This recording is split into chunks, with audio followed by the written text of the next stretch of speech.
எல்லோருக்கும் வணக்கம். இப்போ என்னுடைய ஆடியோ மட்டும் வருது அப்படின்னு நீங்கள்லாம் பார்ப்பீங்க. நான் ஷூட் பண்ணதில் என்னமோ ஒரு கோளாறு காரணமாக உங்களுக்கு அந்த ஷூட்டிங் முன்னாடியும் முடிவில் எண்டும் கொடுக்க முடியல. அதனால் ஆடியோலேயே கொடுக்குறேன். இன்றைக்கி இந்த பதிவில் நான் உங்களுக்கு இந்த இட்லி மாவை வச்சுக்கிட்டு வெஜிடபிள் டோஸ்ட் பண்ணி காமிக்க போகிறேன். என்ன மேடம் நீங்கள் இட்லி மாவுலே வெஜிடபிள் டோஸ்ட்டா அப்படின்னு நீங்கள் நினைப்பீங்க. ஆமாம், கொஞ்சம் வித்தியாசமாக ஏதாவது செய்வோமே அப்படின்னு தோணும்போது இப்படி தோணுச்சு. ஏன்னா இந்த காலகட்டத்தில் நம்ம வெறும் அந்த இட்லி மாவை வச்சுக்கிட்டு இட்லியும் தோசையும் செஞ்சுக்கிட்டு இருந்தால் நம்ம பிள்ளைங்க திரும்ப திரும்ப இதுதானா அப்படின்னு கேட்குறாங்க. அதே இட்லி மாவை நம்ம இந்த காய்கறிகளோடு சேர்த்து சாப்பிட வைக்கலாம் பிள்ளைங்களுக்கு அப்படின்னு தோன்றப்போ இந்த காலகட்டத்துக்கு ஏற்ப, ஏன்னா ட்ரெண்டியாக அப்பப்போ மாறணும். அந்த மாதிரி மாறினாதான் பிள்ளைங்க சாப்பாடே சாப்பிடுதுங்க. அதனால் இப்போ பார்த்தீங்கன்னா அந்த இட்லி மாவை வச்சுட்டு வெஜிடபிள் டோஸ்ட் செய்ய போகிறேன்.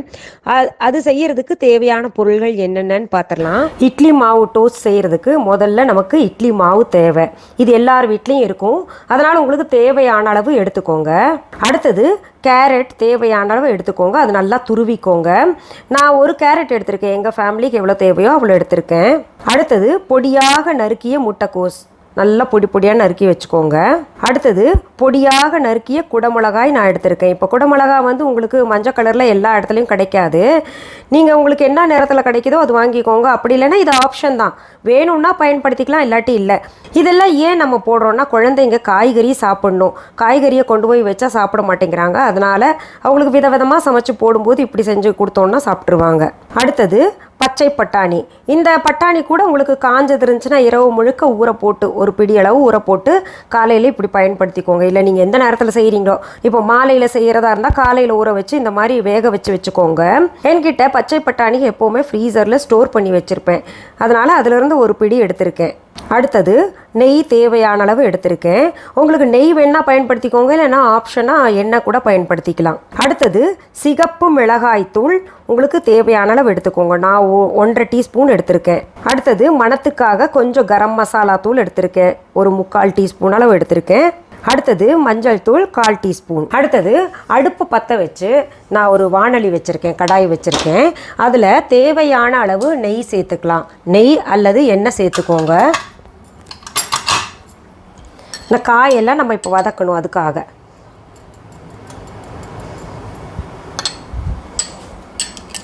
நான் நல்ல பசு நெய் நம்ம viha.online இருக்குது இல்லையா, அதை பயன்படுத்திக்கிட்டே இருக்கேன். இப்போ இந்த நெய் சூடாயிருச்சு. இதில் நம்ம கேரட்டை சேர்த்துக்கலாம். எல்லாத்தையும் வதக்க போகிறோம். நம்ம காய்கறி எல்லாம் போட்டிருக்கோம்ல, இந்த குடமிளகாய் சேர்த்துக்கலாம்.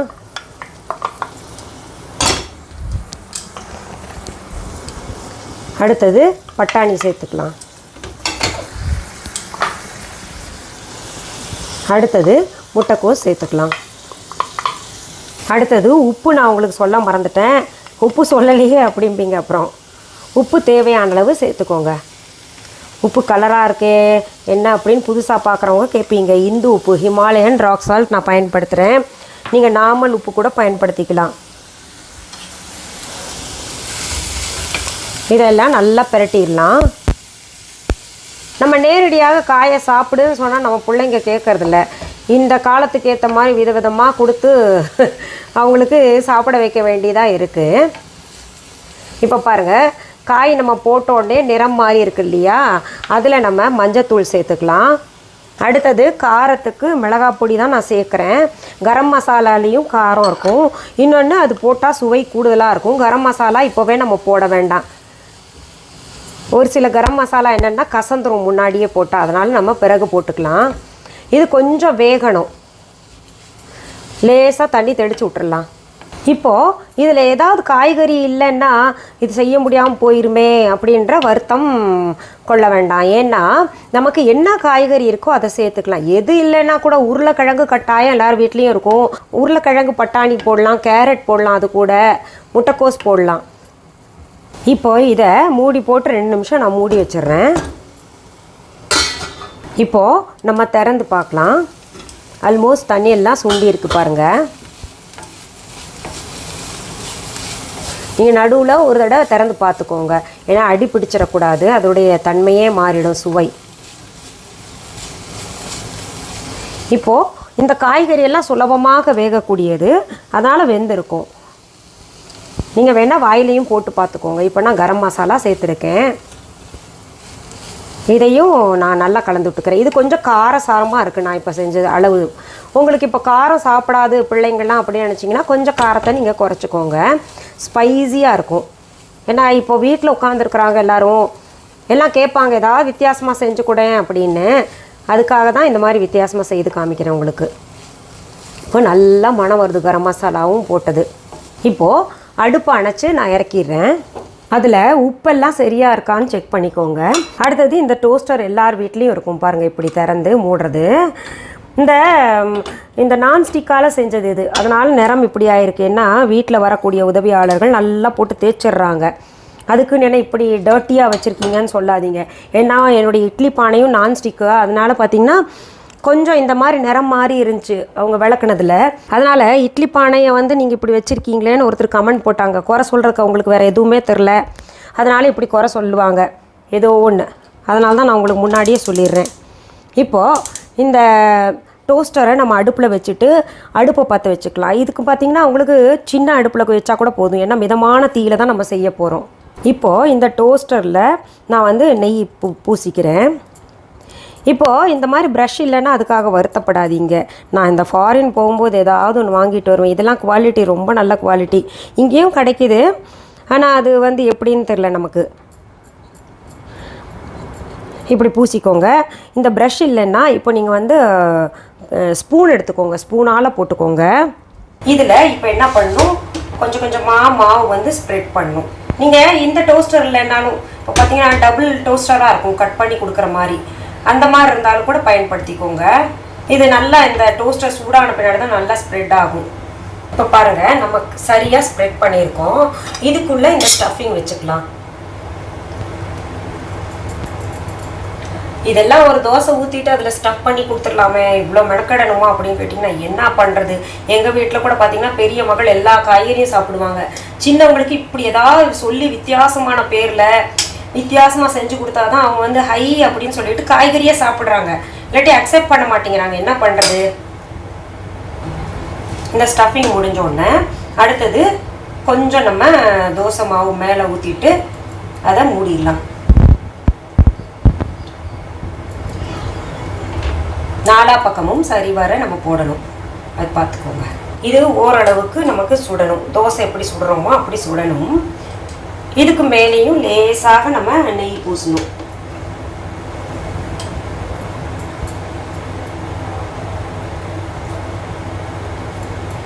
இது ஓவர் ஃப்ளோ ஆகாமல் பார்த்துக்கணும்.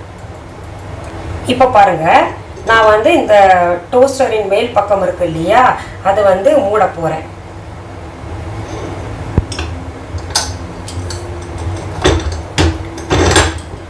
மூடிட்டு நல்லா சுடணும். ரொம்ப ஹை ஃப்ளேம்லேயும் வச்சுக்காதீங்க, ரொம்ப லோ ஃப்ளேம்லேயும் வச்சுக்காதீங்க.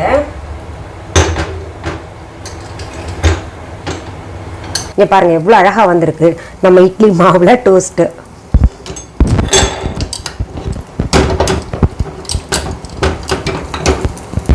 இங்கே பாருங்கள் மறுபக்கமும் இப்படி இருக்குது.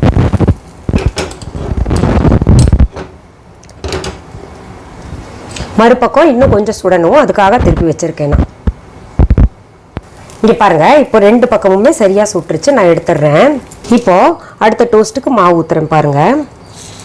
இப்போ இது சூடாயிடுச்சு, அதனால் கொஞ்சம் ரொம்ப சூடாகும், அதனால் கொஞ்சம் சிம் பண்ணி வச்சுக்கோங்க.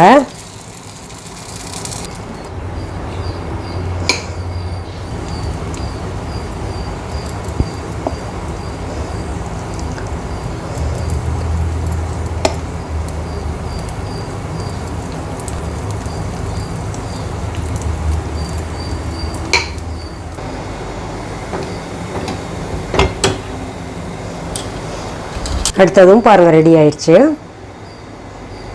அடுத்தது இருக்கிற மாவுலெல்லாம் நான் ஊற்றிடுறேன். இங்கே பாருங்கள் எவ்வளோ பிரமாதமாக நம்ம இட்லி மாவில் வெஜிடபிள்ஸ் எல்லாம் வச்சுட்டு டோஸ்ட் பண்ணியிருக்கோம். இது வந்து நம்ம சாதாரணமாக தோசையிலேயே ஸ்டஃப் பண்ணி கொடுக்கலாம்.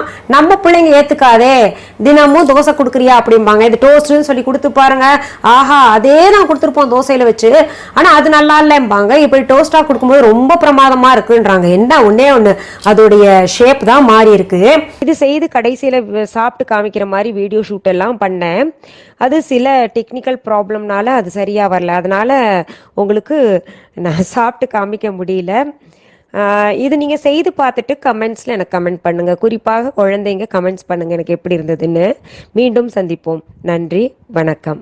அன்பான வாடிக்கையாளர்களே, உங்கள் விஹா ஸ்டோரில் பூஜை பொருட்கள், சிலைகள், ராசிக்கற்கள், வாஸ்து பொருட்கள், விதைகள், பாரம்பரிய அரிசி வகைகள், சிறுதானியங்கள், ஆர்கானிக் பொருட்கள், மூலிகை எண்ணெய், மளிகை பொருட்கள், மரச்செக்கு எண்ணெய், மரப்பொருட்கள், வெள்ளி ஆபரணங்கள், கிஃப்ட் ஆர்டிகல்ஸ், காட்டன் மற்றும் பட்டு புடவைகள், காட்டன் சுடிதார்கள், பட்டு பாவாடை, குழந்தைகளுக்கான விளையாட்டு பொருட்கள், ஹை குவாலிட்டி இமிடேஷன் நகைகள், வீட்டு உபயோக பொருட்கள், ஜூட் பேக்ஸ், ஹேண்ட்மேட் சோப்ஸ், அழகு சாதன பொருட்கள், சிறுதானிய பிஸ்கெட்டுகள், ஹோம் அப்ளையன்சஸ், இன்னும் பற்பல பொருட்கள் விற்பனைக்குள்ளது. விஹா ப்ராடக்ட்களை நீங்கள் வாங்க விரும்பினால் அது எங்களுடைய viha.online வெப்சைட் மற்றும் சென்னை ராஜா அண்ணாமலைபுரத்தில் உள்ள எங்கள் விஹா ஸ்டோரில் மட்டுமே கிடைக்கும் என்பதை தெரிவித்துக் கொள்கிறோம். வேறு எந்த ஆன்லைன் வெப்சைட்களிலும் விஹா ப்ராடக்ட்கள் விற்பனைக்கு கிடையாது என்பதை நீங்கள் கவனத்தில் கொள்ள வேண்டும். எங்கள் விஹா ஸ்டோரின் விலாசத்தை கண்டறிய கூகுள் மேப்ஸில் விஹா ஸ்டோர் என்று டைப் செய்தால் வழியை கண்டறியலாம். www.viha.online வெப்சைட்டிலும் விஹா ஸ்டோரின் அட்ரஸ் உள்ளது.